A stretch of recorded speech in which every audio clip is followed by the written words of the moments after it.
19 বছরের অপেক্ষা, এই অপেক্ষা কাটিয়ে আজকে অবসান এবং তারপরে ফেরা। তাসলিমা নাসরিন ফিরছে, কি বলবেন? না, তসলিমা নাসরিন ফিরতে পারেন, আসতে পারেন, সরকার যদি মনে করে তাকে পারমিশন দিতে পারে। তার বাংলাদেশ থেকে বিতাড়িত হয়ে উনি পশ্চিমবাংলায় ছিলেন।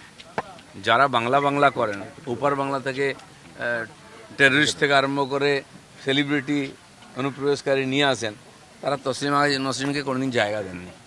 আজ বর্তমান সরকার পাল্টেছে, আমরা গণতন্ত্রে বিশ্বাস করি। আইন অনুযায়ী যদি ওখান থেকে পলায়ন করে নেতারা এখানে থাকতে পারে এসে, তো উনি কেন আসতে পারবেন না? সরকার মনে করে পারমিশন দিক, আসুন, তার বক্তব্যও লোকে শুনবে। উনি মনে করছেন যে বাংলায় পালাবদলের পরে নতুন সূর্যোদয় হয়েছে। রাস্তায়, কলকাতার রাস্তার মোড়ে মোড়ে ওনার ছবি, উনি খুব খুশি ব্যক্তিগতভাবে। আপনাদের সরকার ওনার ছবি কে লাগিয়েছে আমি জানি না।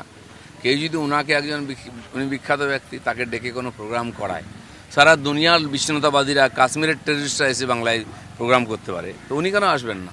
উনি তো আনওয়ান্টেড নয় এখানে। উনিও বাঙালি, বাঙালি সাহিত্য রচনা করেছেন, তার মত আলাদা হতে পারে। ভারতবর্ষের মানুষের কৃষ্টি সংস্কৃতির মধ্যে যেটা আছে, সব মতকে সম্মান দেওয়া। চার বাক্যে আমরা ঋষি বলেছি ভোগবাদীকে। তো উনি আসবেন, ওনার বক্তব্য কেউ শুনবে, কেউ যদি মানবে, কারো বাধ্যবাধকতা নেই। কিন্তু তাকে না আসতে কেউ মানা করতে পারে না।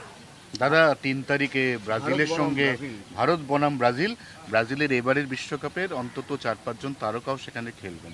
প্রথম কথা, আপনি একজন ক্রীড়াপ্রেমী মানুষ, আপনি দেখতে যাবেন কিনা, আর এই বিষয়টাকে আপনি ওভারঅল কি চোখে দেখছেন? দেখি, আমার কাছে তো নিমন্ত্রণ আসুক, দেখি, খোঁজ খবর নেই। 3 তারিখ আছে, 3রা অক্টোবর, পুজোর আগে। ভালো, একটা ভালো ফেস্টিভ্যাল হবে। মেসিকে নিয়ে এসে যে কালিমা লিপ্ত হয়েছে বাংলার ফুটবল, কমপক্ষে ব্রাজিলকে নিয়ে এসে এটা ধোয়ার একটা সুযোগ এসছে, পাপ ধোয়ার। বাঙালি ফুটবল প্রেমী, ফুটবলের প্রেম রয়ে গেছে, ফুটবল আর নাই পশ্চিমবাংলায়।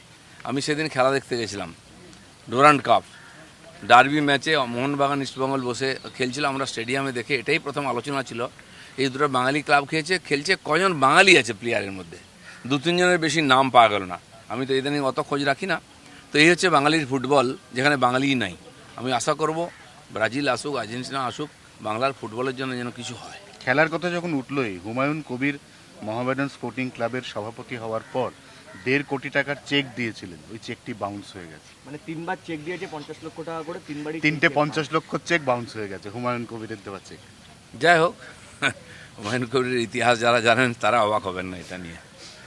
আপনি কি আর একটু কিছু বলতে চান এই চেক বাউন্স নিয়ে? না, আমি কিছু বলতে চাই, আমি কেন বলবো? পুলিশ বলবে, ব্যাংক বলবে, আর যারা পেয়েছে তারা বলবে।